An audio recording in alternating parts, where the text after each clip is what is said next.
brief. As what I've stated before, I would like to ask questions regarding the assassination of Mayor Halili. May I direct my questions to Mayor Carranza? Magandang gabi po, Mayor Carranza. I'll go direct to the point. Mayor, I understand that you were in the police service before you became mayor. Yes, Your Honor. Gaano po kayo katagal sa police service? Sir, 38 years. Kailan po kayo nag-retire? April 11, 2020, sir.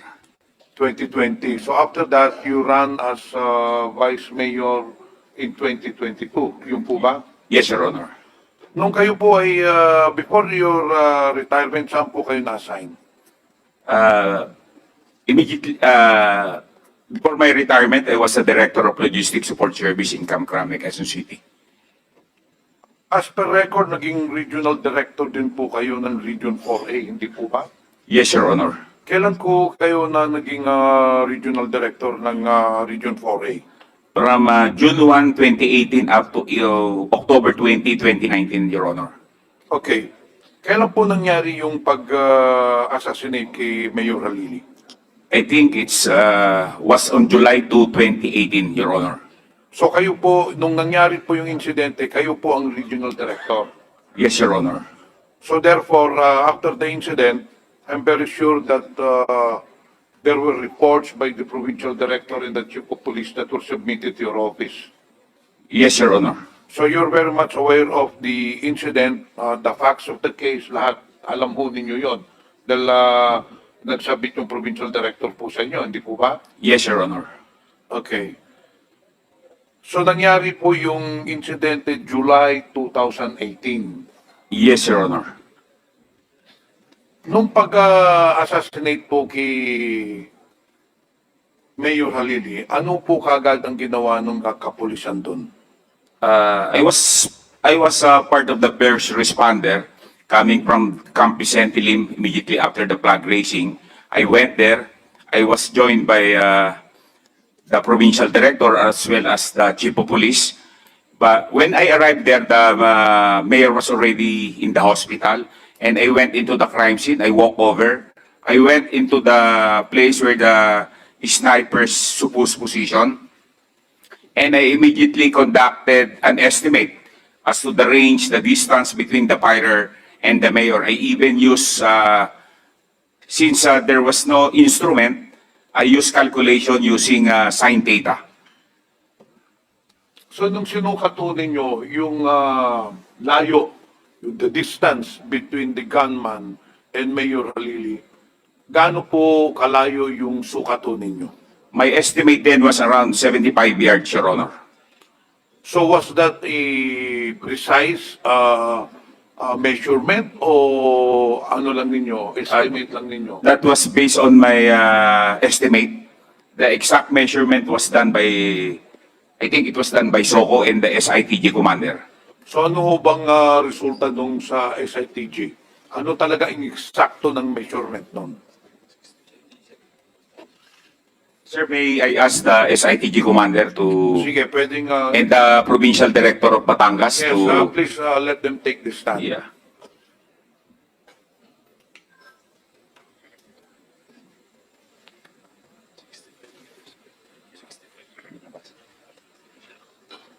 Sino po ba ang may first-hand information who can tell this committee ang exact measurement na ginawa ninyo sa investigasyon?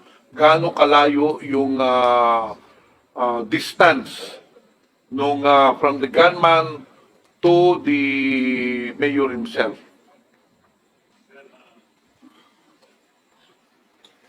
Honestly, sir, hindi ko po alam talaga yung eksaktong distance.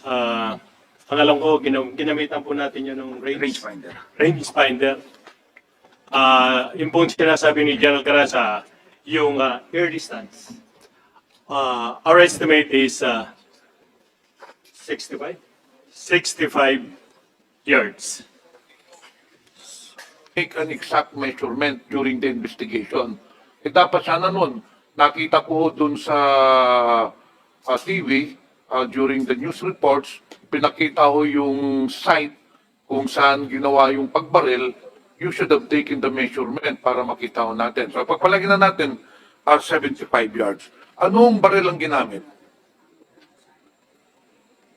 Sa investigasyon nun ninyo, ano ang ginamit? Was it a handgun? Was it a rifle?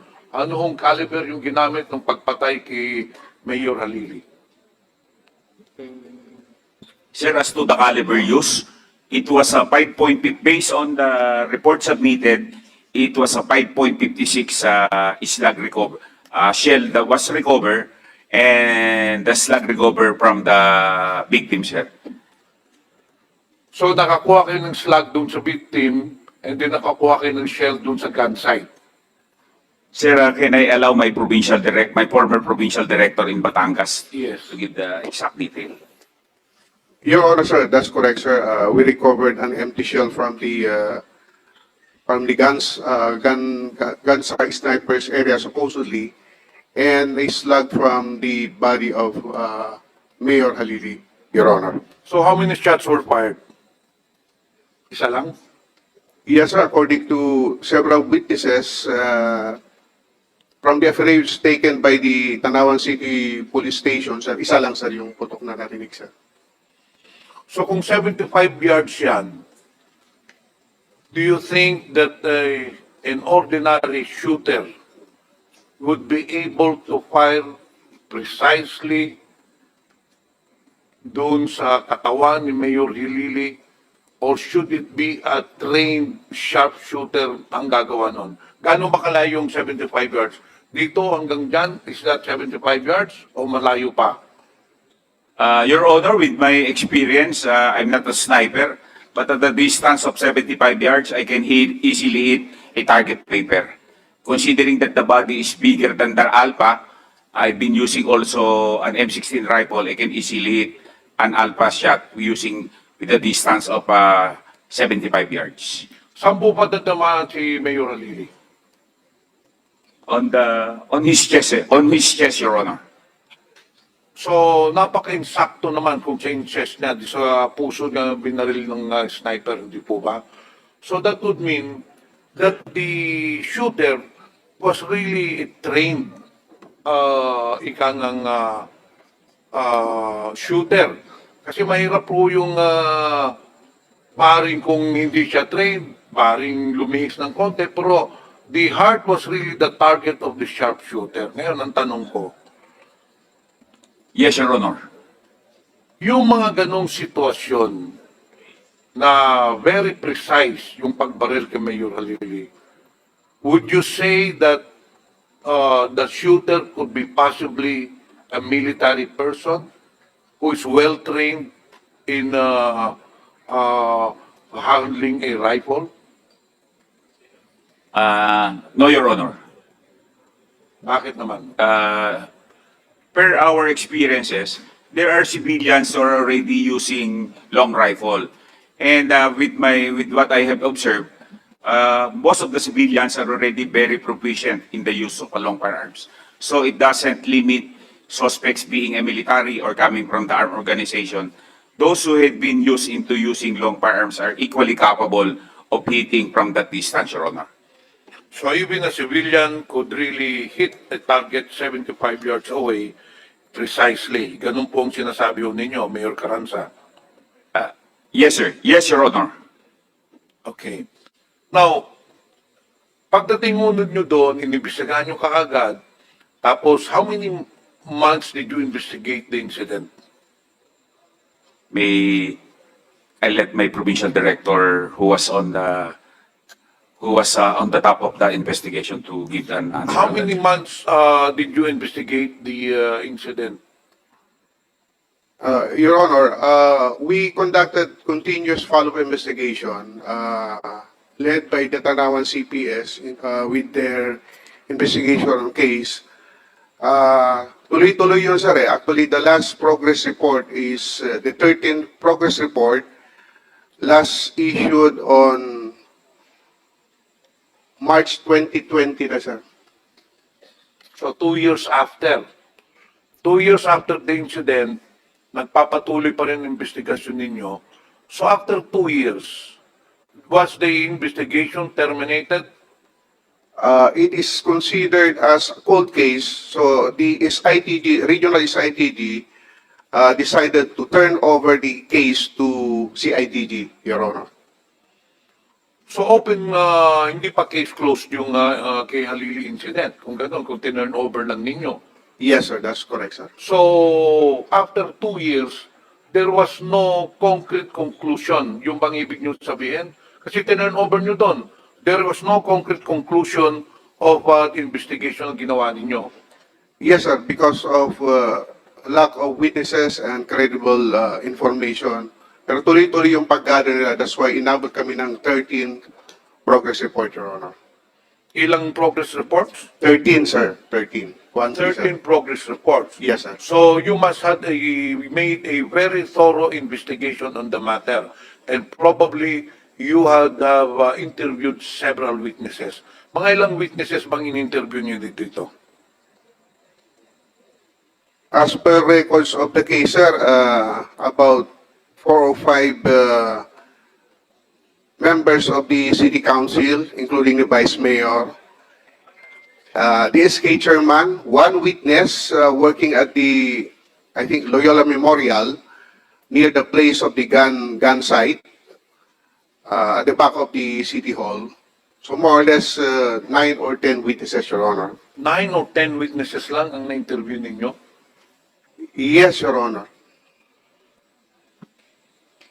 Sa tingin ninyo,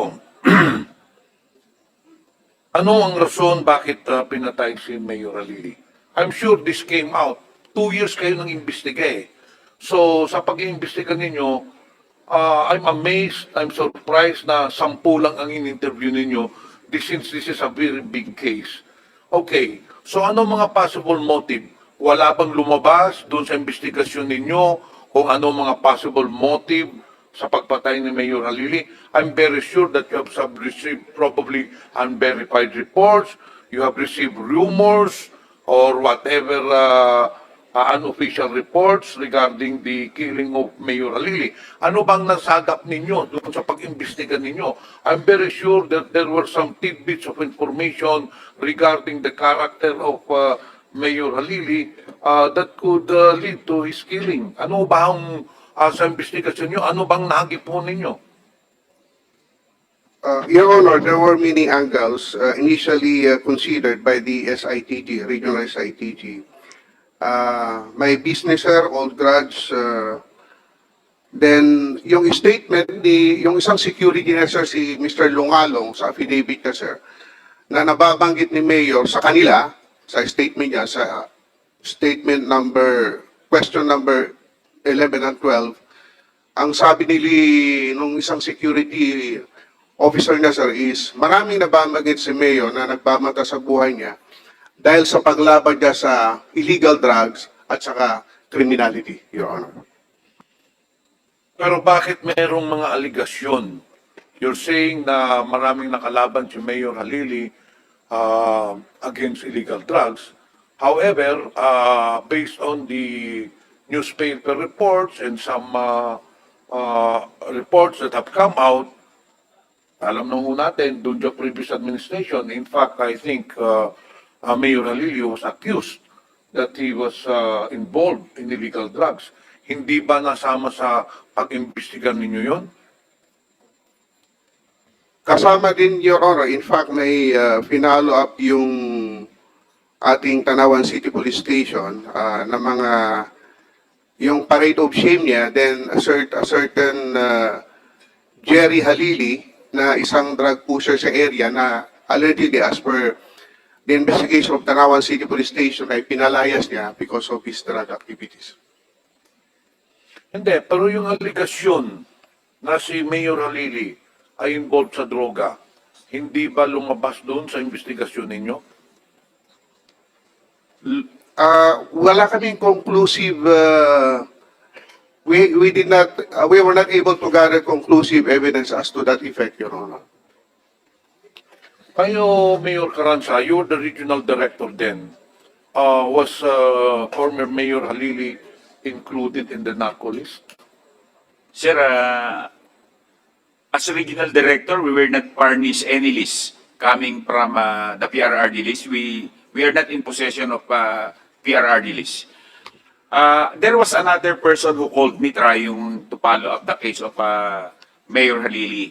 When I checked with our Regional Intelligence Division, the report we have in the Regional Intelligence Division was, it was documented, it's still, I think it's still with R2, that Mayor Halili way back in 1992 was involved in two gun running. That's the only report we had that was documented in the Regional Investigation Division.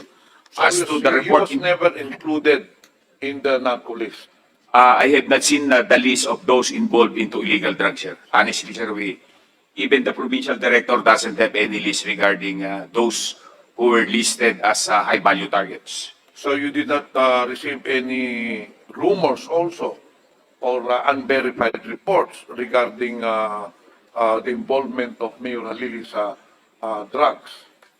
There were rumors that he was involved into illegal drugs, and I received report that the former chief of police, as I look up into the report way back in 2016, conducted a tokhang regarding the ABC president of Tanawan, including the mayor, were subjected to tokhang.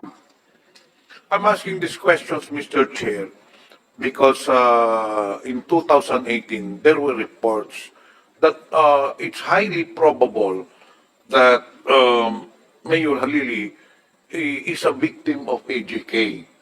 Nangyari, nakita na po natin yung kay Wesley Barayuga, kung saan after the death of Wesley Barayuga, he was included in the narco list.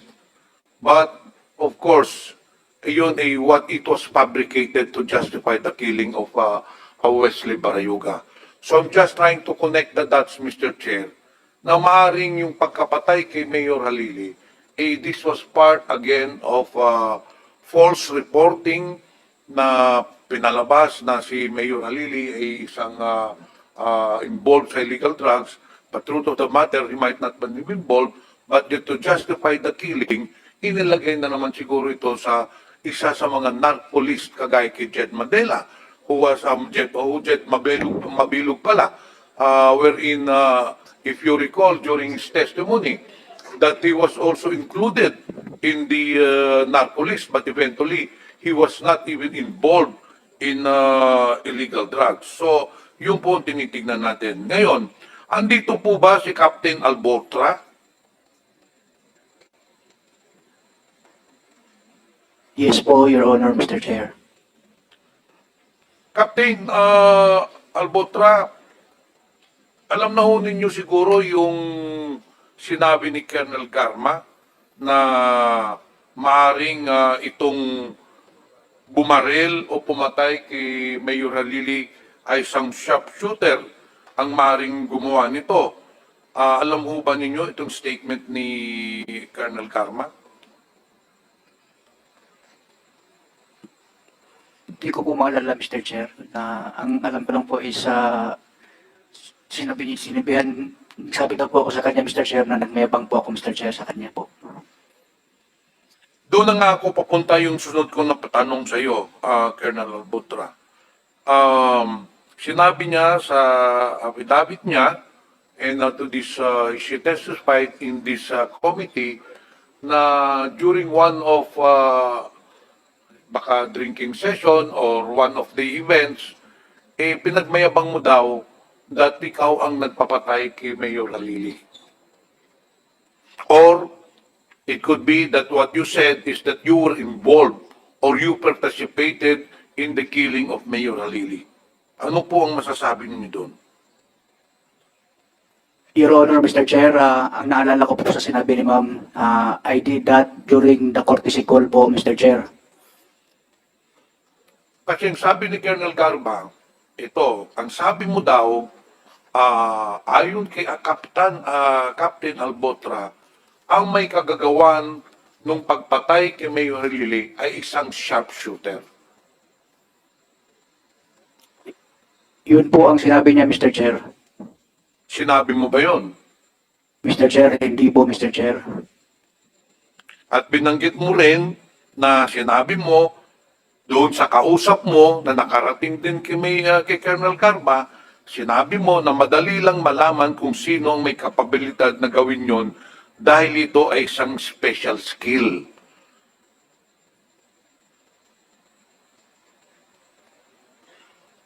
Wala po akong malalan na nagsabi po ako na ganyan, Mr. Chair.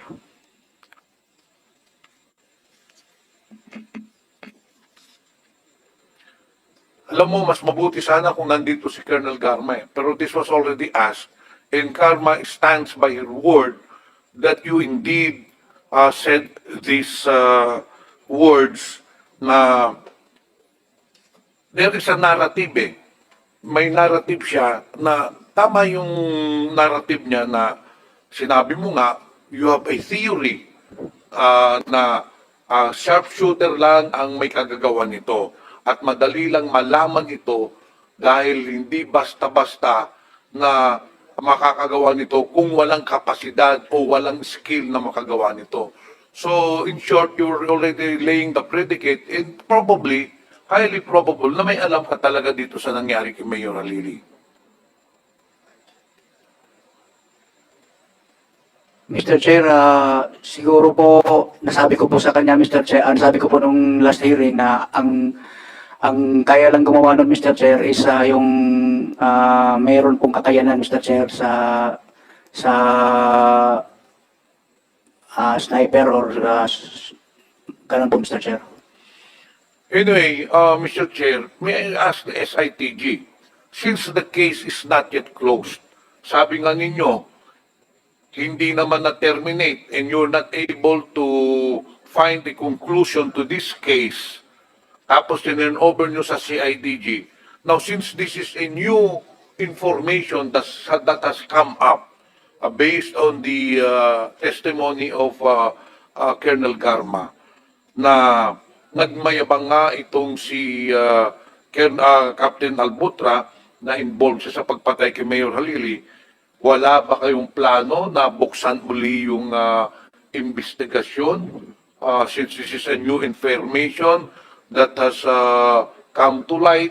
Alam naman natin, this is considered already a cold case. Now, cold cases can go up to 20 years, 30 years, but if something comes up, if a new information comes up relating to a cold case, it can be reopened. Ang tanong ko po sa SITG, wala ba kayong plano na buksan ito uli, itong pag-imbestiga ng pagpatay kay Mayor Halili? Your Honor, meron po ditong letter order, no? Dated October 23, 2024. Nagkaroon na po ng bagong komposisyon ng SITG Halili. Ang nag-issue po nito ay yung bago pong leadership ng Police Regional Office 4A under kay Brigadier General Kenneth Lucas. Anong petsa ho nung order? Ito lang po, October 23, 2024, just this year. Also, bago lang yan. Bago lang po ito. Also, that means that they will reopen the case based Yes, on that sir. order.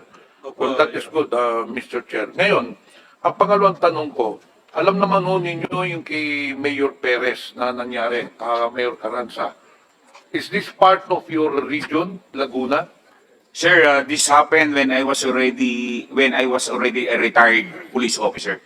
I was Kailan not. po nangyari yung kay sa Laguna? December 2020 pala, no? Yung kay Yes, Mayor sir. Perez. So, sino po ang nandyan na police personnel na na-assign sa Laguna nang nangyari yung kay... Sir, the regional director then was Police Brigadier General Pipoy Natividad. General, kamusta naman po yung pagpatay kay Mayor Perez? Is this related to the killing of Mayor Halili? Yes, sir. Good evening, Mr. Chair and members of the panel. Actually, sir, it has nothing to do with the case of Mayor Halili. It's a different case po ito, sir, from what happened from Mayor to Mayor Halili, kay Mayor Perez po. So anong update nitong kay Mayor Perez? I'm sure that it was nangyaring insidente when you were the regional director, so you conducted also investigation on this matter. Ano na po ang update dito?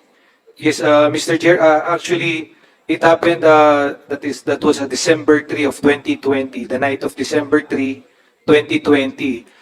When the incident happened, immediately the Chief of Police, who is then the OIC of Los Baños, si Police Lieutenant Colonel Ray Garduque, he immediately responded, and actually when he arrived there, the body is not there, dinala na nga po sa hospital, and then they conducted ocular and immediately nag-imbestiga po sila doon sa area, and SOP po kasi natin yan, sir, every time that the victim is a prominent personality, we usually have the automatic po tayo nagkakaroon ng Special Investigation Task Group, just like what we did sa kay Mayor Halili po. So SITG Perez was immediately created the following day po, that is I think December 4, 2020, headed of course by as the task group commander is the provincial director, and then the overall supervisor is the deputy regional director for operation, which is actually the number three of the whole region. No? They conducted the investigation, and if I'm not mistaken, if I can remember it right, Mr. Chair, the following month, which is January of 2021, an information was filed to the prosecution office of Laguna, and eventually the prosecution filed the case to the court, and an warrant of arrest has been issued for that purpose po. So, yun po, as far as the SITG is concerned, nagawa po natin yung dapat gawin. A case was filed. In fact, a warrant of arrest has been issued, and I understand, wala na po kasi ako no, nung na-serve yung warrant of arrest, nahuli po dito yung ating suspect. Yun po. But are you sure that you found the right suspect? Kasi nag-appear dito yung suspect ng during the last hearing, and sinabi niya sa komitibang ito na inosente siya. There is no concrete evidence. Is this a shut and closed case? Nakita talaga ninyo na waterproof yung ebidensya ninyo? How did you come to a conclusion na ito nga yung involved dun sa pagpatay kay Mayor Perez? Yes, Mr. Chair. Actually, I'm sorry, Mr. Chair, because yung mga nakaraan po nating mga hearings, I was not able to, hindi ko po nasubaybayan. So, I just, hindi ko lang po lang nangyayari nun. But I think the members of the SITG, if it is okay, Mr. Chair, if I can let them answer the inquiry. Okay, may I know from the SITG, how did you come into a conclusion that this person is the one involved in the killing? Eh, hindi naman ninyo na huli yung gunman. Were you able to apprehend the gunman?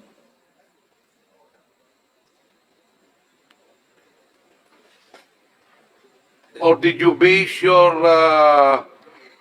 arrest on circumstantial evidence lang?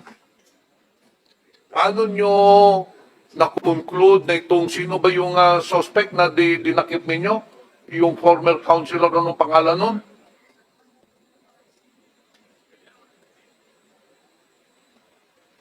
Good evening, Your Honor, sirs. We have some witnesses pointing to that person of interest during the time, sir, and that also there are some circumstantial evidences that we included in our referral case to the prosecution's office. Were you able to recover the firearm? Hindi. We have not recovered any firearms, sir. Were you able to recover slugs or shells? Only the slugs. Anong ginamit na firearm? Based on the report from the SOCO, Your Honor, it was 5.56 or a high-powered How firearm. many shots were fired, Mr. Chair? Let me check, sir, sa our record. No, it doesn't matter. But so do you consider this a case closed? So, so far as the case is Kwan, sir, ongoing na po yung trial sa RTC 107 of Los Baños City, sir. Pero ang problema nga niyan, Mr. Chair, hindi nyo nahuli yung gunman. Nahuli ba din yung gunman? No, sir. Not yet, sir. So how did you conclude that this person is the right person to be arrested? Paano ninyo na deduct na ito nga, ano bang doon sa findings niyo itong taong to na nasa ongoing ang trial, ito ba ang mastermind, itong gunman, ano ba ito siya? He was part of the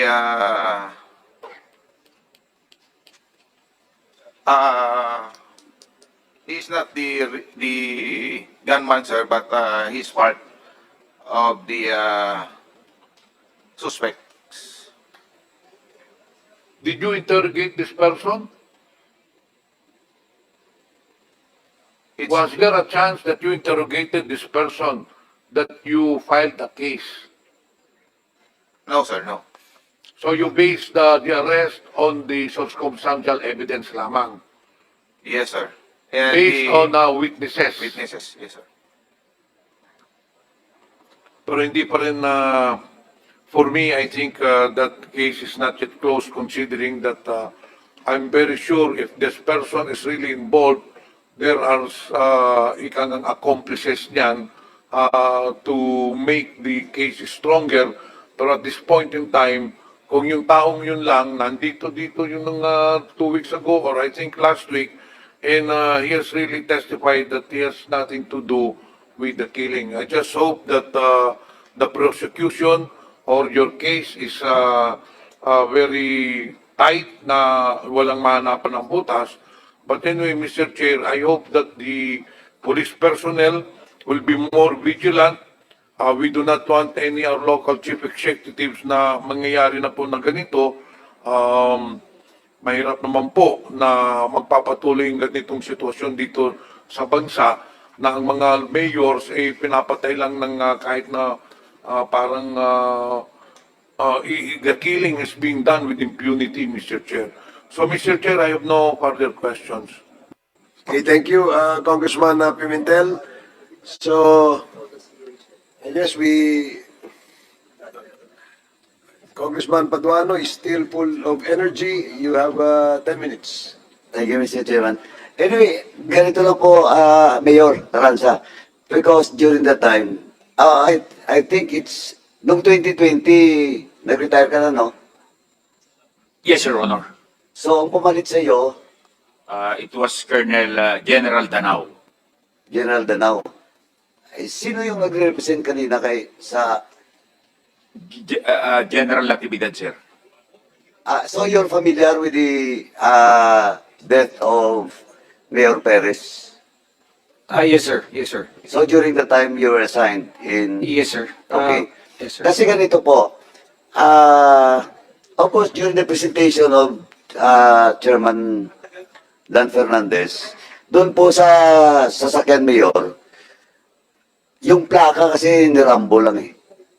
Kumbaga yung plate na nakuha doon, parang binago lang, pero almost the same po, 4003 ata, tapos yung isa, yung kay Perez at saka kay Halili, 40 minutes. Now, eto, 3044 at saka 4033. Yung sa Los Baños is 4033. So, during that time, familiar ka na ito para to make just it clear lang, no? Yung kay Captain Albotra, because that time, he was assigned from Cebu, he was assigned in your region, doon po sa Los Baños, I think Los Baños, no? Sa Los Baños ka na-assign? Calamba City Police Station po, Mr. Chair, Calamba. last sometime in June 2018 po, Mr. Chair. June 2018.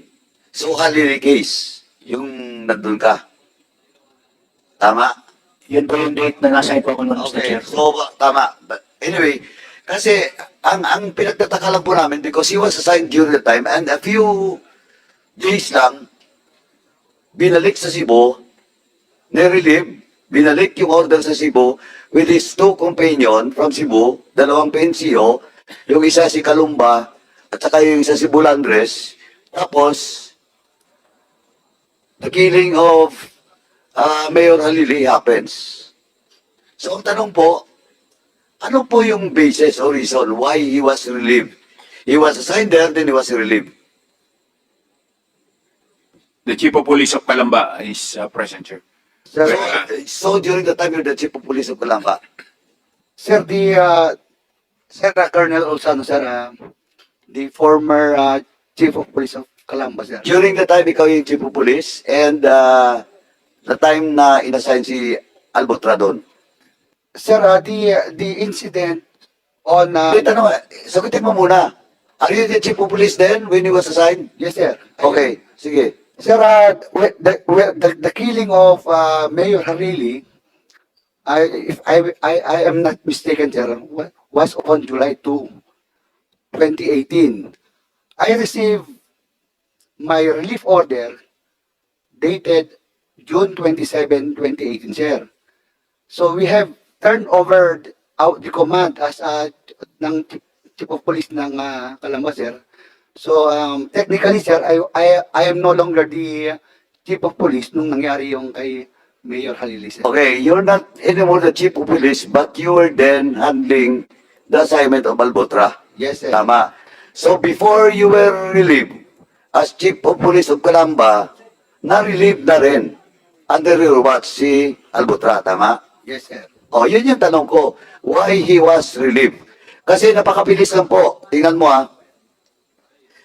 Ay, sino ba naman hindi mandududa? From Cebu. May bitbit ng dalawang tao. Inasahin doon. Sandali lang. Then, nirelieve. After nirelieve, July 2, pinatay si Halili. Oh, now, what's the reason why of his relief that time? Sir, may I give a background, sir, kung paano ko nakasama si Albotra, sir? Sir, sometime in 2012, sir, when I was the Chief of Police of Baay City Police Station in Negros Oriental, sir, my provincial director was then the regional director of Pro4A, sir, si Sir Ted Carranza, sir. Si Kenneth Albotra naman, sir, siya po yung provincial SOG ni Sir Carranza. And ako po yung COP ng Baay City. So, nagsabay-sabay po kami dun sir, nagkakakilala kami sa Negros Oriental, sir. When General Carranza assumed the position of RD Pro4A, sir, tumawag po sa akin si Kenneth Albotra, sir. Sabi niya, sir, RD na yung boss natin, sabi niya, sir. Ano bang plano, sir? So I told Kenneth Albotra, sabi ko, actually I attended the turnover ceremony ng RD Pro4A. Tinanong sa akin, sir, sir, ano bang projection mo, sir?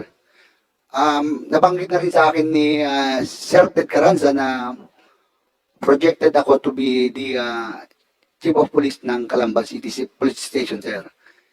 Then when I informed him, sabi niya, sir, mukhang maganda naman yung makukuha mo. Baka pwede pong sumama sa inyo. Ang sabi ko naman, kilala ka naman ni Sir Ted.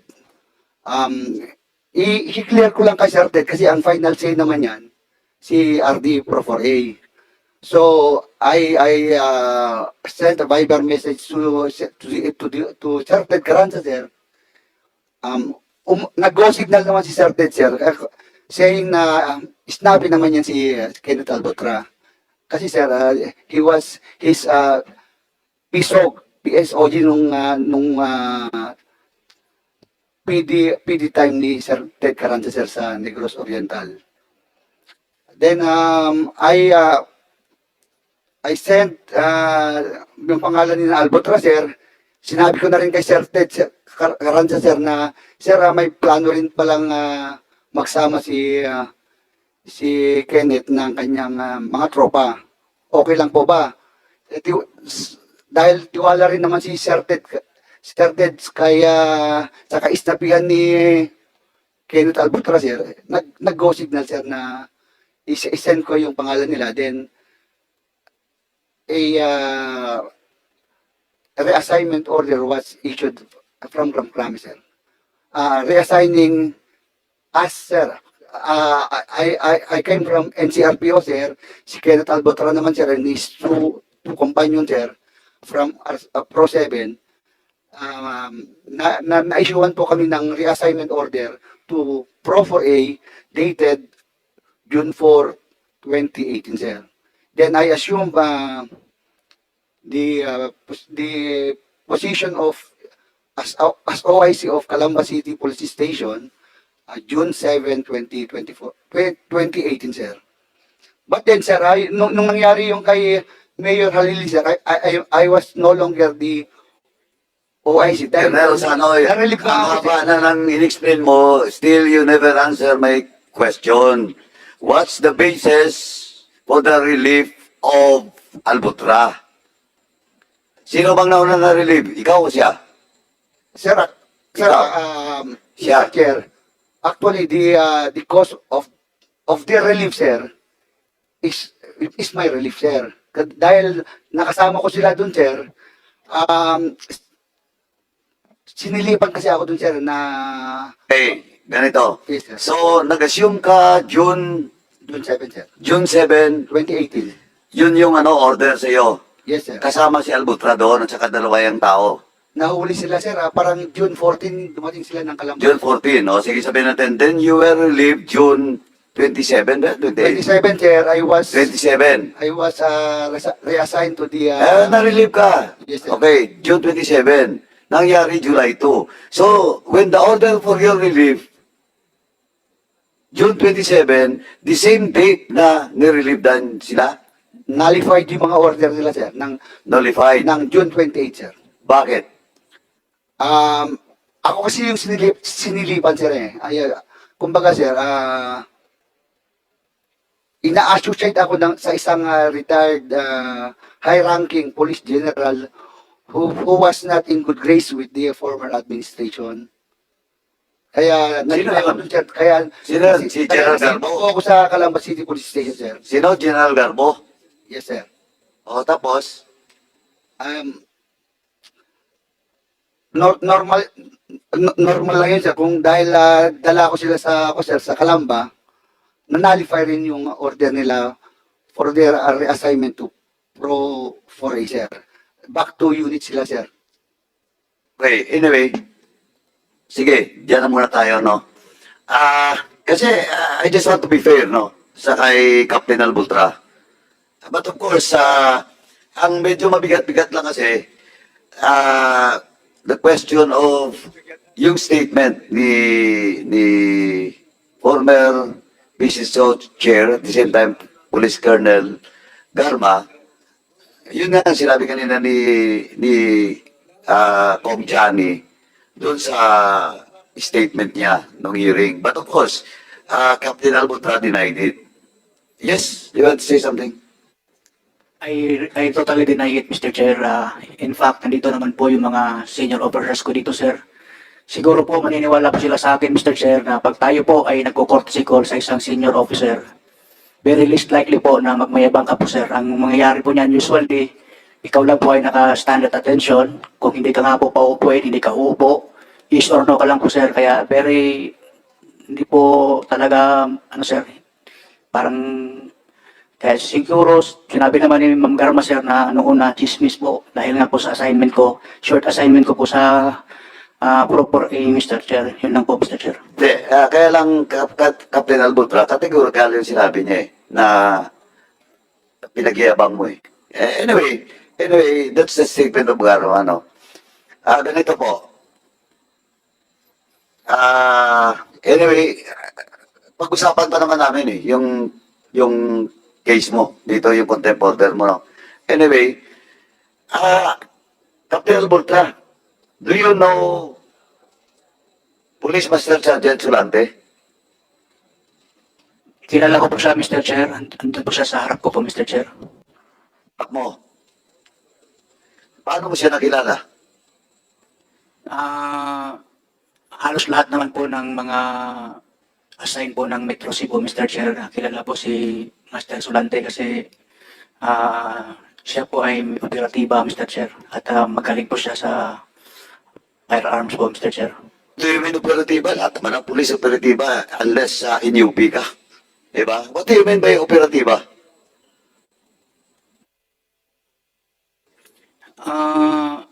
Siya po lagi po siyang na-assign po sa mga special units po, Mr. Chair. Assigned sa special units. Yun, Mr. Chair. Okay. BMS Solante, have you taken your oath? Yes, Mr. Naka-take oath ka na? Yes, Mr. Chair. Yung first assignment mo, saan ka ba na-assign? Mr. Chair. Mr. Chair. Nako, with the indulgence of Congressman Paduano. Yes. Did I hear you right? Ano yung skill ni Solante? May sinabi ka eh. Siya ay operatiba at Magaling po siya, sir, sa, ano, sir, sa firearms, Mr. Chair. anong ibig mo sabihin sa magaling sa firearms? Pag may mga demonstration po, something like that, Mr. Chair, Yeah. siya po, Mr. Chair. Thank you, Mr. Chair. Thank you, Your Honor. Thank you, Chairman ako. Anyway, let me continue, Mr. Chairman. So, yung first assignment mo, saan ka na-assign? Na-appoint po ako ng PO1, Mr. Chair, sa SAF, SAF. Special Action Force. So, sa SAF ka. After my assignment Sige. sa SAF. Hintay mo muna. Yung first assignment mo sa SAF, tama? Yes, Mr. Chair. And sa SAF, may special training doon with regard to rifle. Tama? Yes, Mr. Chair, train kami sa SAF Commando po. Okay, SAF Commando. Ano yung ano mo? Ano yung rifle record mo? Are you a marksman? Ito huwag kang magsinungaling kasi magpa-check din namin yung record Mr. mo. Chair. Yes, Mr. Chair. Ano? Wala akong nakalagay sa na marksman ako. Basta na-train lang kami sa Mr. Chair, sa SAF Commando. Na-order lang ho ako ng handgun marksmanship sa time ni Sir Danao nung nagkaroon ng competition sa NCRPO. Yun lang po ang parang qualification ko na proper na may order, Mr. Chair. Makikita mo yan sa PDS, Mr. Chair. Andito sa akin yung PDS mo eh. Mayroon ako sa PNP ang Mr. Chair. So, sa SAF ka, Yes, Mr. Chair. rifleman. Yung komando, Mr. Chair, proficient naman sa rifle, alamihan. Dati naman kami Mr. Chair. baril ng... SAF ka. SAF Commando. Thank you, Mr. SAF Commando ka. Yes, Your Honor, Mr. Chair. Did you undergo the sniper's training of the SAF? No, Mr. Chair. No. Okay. Thank you, Mr. Chair. Chairman, kaya continue. Please proceed. Anyway. So, lahat na assignment mo from the SAF, after that, nasa PRO 7 ka, no? Cebu. Yes, Mr. Chair. Ano yung mga assignment mo doon? Sabi nga ni Albotra, nasa mga special unit ka eh. Di ba? Napunta po ako sa Provincial Intelligence Branch, Mr. Chair. Ano ba? Ano pang unit? After PIB, napunta ako sa RID, Regional Intelligence Division po. Sino yung boss mo? Sino yung CEO mo doon sa PIB? Marami ho na dumaan na naging chief of office ko sa PIB, Mr. Chair. Sino nga? Si Los Santos, Ima, si Siringira, RID. RID, marami ho, Mr. Chair. Sino nga? Si Rintuma, Sir RID, Sir Marami tapos hindi mo ma-mention. May nakakaligtaan ka ba't iniiwasan mo i-mention ang pangalan? Ito ha, pag pinensyon ko mamaya, may service record ko dito sa akin. Ipakita mo yan sa Mr. Chair. Hindi nga tinatanong nga kita just to test you if you are telling the truth. Yes, Mr. Chair. Oh. Kasi kanino ka under the time? Sa Ah, intelligence. sina Sir Cabal, marami yung na dumaan sa akin, Mr. Chair. Sino pa? Sina Sir Medina, marami. Lahat ng na arto na sa time na nandun ako, Mr. Chair. Ilang taon ka kay Colonel Medina? Mula nung na-assign siya doon, Mr. Chair, mga 100 taon siguro, mahigit. 100 taon siguro mahigit, Mr. Di ba na-assign ka pa sa Mindanao? Binitbit ka sa Mindanao, di ba? Tama? No, Mr. Chair. Hindi ako na-assign ng Mindanao. Hindi ka na-assign sa Mindanao? No, Mr. Chair. Sigurado ka? May order ako ng arm, pero may kasunod kasing order na napunta ko ng... Hindi, pero na-assign ka. Di ba? Sino kasabay mo doon, opisyal mo? Wala ako assignment na Mindanao, Mr. Chair. Yung sa arm, binanggit mo na sa army. Tapos, Order lang yun, Mr. Chair. kaya nga, may order ka nga. Sinong kasama mo doon sa order? Hindi Na ko, itapon sa Mindanao? hindi ko nakita, Mr. Chair, yung order. Wala ko. Hindi ko nakita yung order, Mr. Chair. Pero sisikapin ko, Mr. Chair, i-produce ko po. PMS Lante, malapit-lapit ka na. Sisikapin ko po, Mr. Chair. Hanapin ko po. Anyway, okay. Sige ah. Naka-strike 2 ka na sa akin. O do you know Artemio Tumakay? Tumakay. Oh, SPO3. Artemio Tumakay III. yes, Mr. Chair. Kilala mo? Dating SAP. Hindi. Dating SAP. Yes, Mr. Chair. Tapos, Kilala ko yan kasi hindi sumunod sa parang ordinary na kalakaran ng SAP. Nagpareasay ng Cebu na hindi natapos niyang number of years na supposedly na masayad siya sa SAP. Boss? Yun, naging kasama ko rin yun. Naging kasama ko. may kasama mo rin. Yes, Mr. Chair. Naambos mo siya. Hindi ko, Mr. Chair, hindi ko magagawa yun. Wala ko. Ay, sandali, hindi ko sinasabi na inambos mo siya. Naambos ba siya? Hindi ko, yun ang narinig ko, Mr. Chair. Ay, nako, narinig that sa public knowledge. Hindi nyo nga pinablatter eh. Di ba? O, sige nga. Kwento mo nga sa akin. Saan siya inambos? Lapu-lapo yun, Mr. Chair. Saan siya galing? Hindi ako pamilyar doon sa circumstansya, Mr. Chair. Balitaan ko lang. Nabalitaan mo lang. Yes, Mr. Chair. Mr. Chairman, I move to invite SPO3 Artemio Tumakay, the next hearing. Naka-assign siya ngayon saan? Sa Lantes? Saan ko sa IDG yata, Mr. Chair. Si IDG. Si IDG what? Cebu yata. O, si IDG 7. Nandito naman si General Torre. Malis na ba? Mr. Chairman, please. Comsec, please take note of the invitation. Mr. Chair. Okay, are you done, Congressman? No, I'm done. It's collapse. Okay, Congressman Tan. We have to wake up. Yeah, it's already 1 a.m. Yeah, I know. So, anong gagawin natin? Mr. Chairman, I just wanted to ask Captain Albotra. Ha? With the indulgence of Chairman Karaps, isang question lang siguro ako. Kasi may itatanong ko lang sana, sino yung naisama mo, Captain Albotra, nung pumunta ka sa Kalamba? Dalawa yung kasama mo, di ba? Yes po, Mr. Chair. It was PO3 Eugene Calumba and I think is PO3 Miljen Bulandres po, Mr. Chair. Yung namatay si Kalumba, Opo, Mr. Chair. yung Bulantes, nasaan na? Nung sometime in 2018 po, Mr. Chair, siya po ay na-issuehan po ng order from the region, transfer po siya, I think, sa Negros Oriental po, Mr. Chair. So nasa ano na yun? Nasa Negros na. Opo, Mr. Chair. Nung bumalik kayo from Calamba, kasama mo uli sa Region 7, yung dalawa.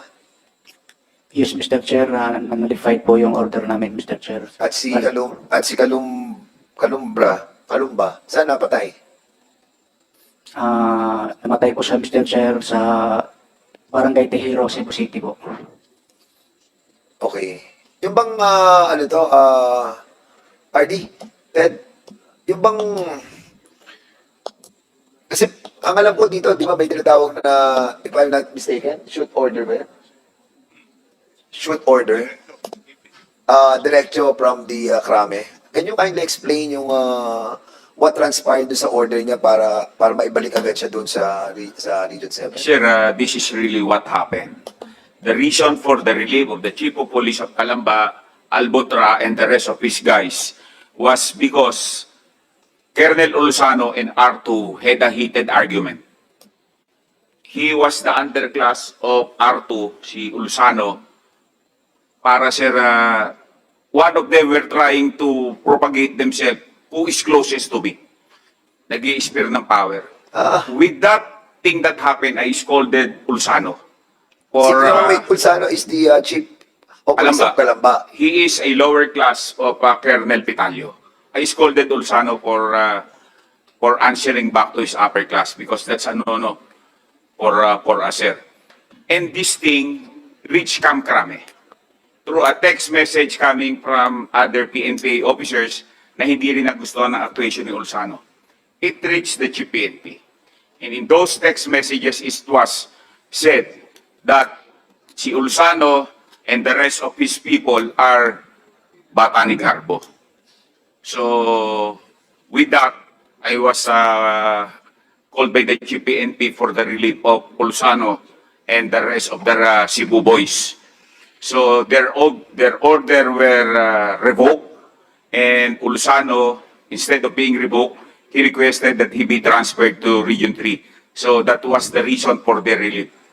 Medyo, sir, na lumutang na naman, sir, yung issue na with their identification with Sir General Garbo. So there's another kind of issue that is now floating, no? A while ago, I was just listening, and parang nararamdaman ko that there's something much deeper, contentious, issues that happened, no, during that time that this event happened. So, ito yung sinasabi mo, General Ted, na nangyari because nag-away si Petalio and si Chief of Police ng Calamba. Yes, sir. They had a heated argument. Will you confirm this o ano? Mundalan, ano pangalan mo? Bulano. That's true, sir. Totoo yun. Yes, sir. So, that's the reason kaya ka na-relieve.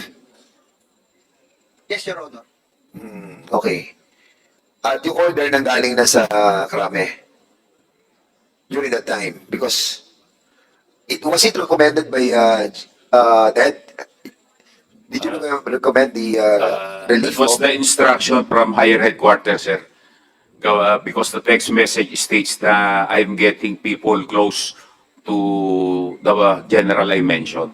So that's why their orders, there was a cancellation of order and he was relieved outside Region 4 and he was transferred to Region 3. So there's another angle that we have to look at. So for the meantime, sir, if, are you done? Chairman Krabs, not yet. Hindi pa. So I yield back to you again. At medyo... Ano na to, Mr. Chairman, just kasi 1 o'clock na no? Anyway, Mr. Chairman, just a short manifestation, hindi pa po ako tapusan But of course, it is now 1 o'clock. Mr. Chairman, now it is very clear that in the case of Captain Albotra, he was relieved because of the internal squabbling within the Region 4A at the time, no, under the watch of now Mayor Carranza. So at least malinaw, Captain Albotra, No? Malinaw. Kasi ang pinagmula ng lahat na to is the statement of former Police Colonel Garma, at yung assignment mo at saka yung relieve mo, medyo nakakapagduda. Kasi after you relieve, may nangyari. So, tapos isang team pa kayo, no, na pumunta doon. But anyway, Mr. Chairman, it's up to this committee to evaluate, no? Of course, there's still the statement of former Police Colonel Garma, and it's up to the chair and the committee kung ano pong magiging decision natin with regards to the contempt order that was issued by Ato Captain Albotra. Pero, Captain Albotra, may isa pa tayong pag-usapan tungkol dun sa pagkamatay ni Kalumba. Kasi you mentioned, kasi nung una, hindi mo kasi inamin kaagad na after Kalamba assignment, bit-bit mo silang dalawa dun sa station mo, saka may nangyari. Diba? Namatay yung Kalumba. And hindi ko maintindihan, parang umiiwas ka doon sa tanong ko, ba't ka umiiwas that time? Para aminin na yung assignment ng dalawa, yung Bulandres at saka yung namatay na Kalumba, is in your station. So under your watch, may operation. Diba? May operation, kaya lang, sumabit, namatay yung Kalumba. Nakapag-return fire yung driver ng supposedly target for assassination.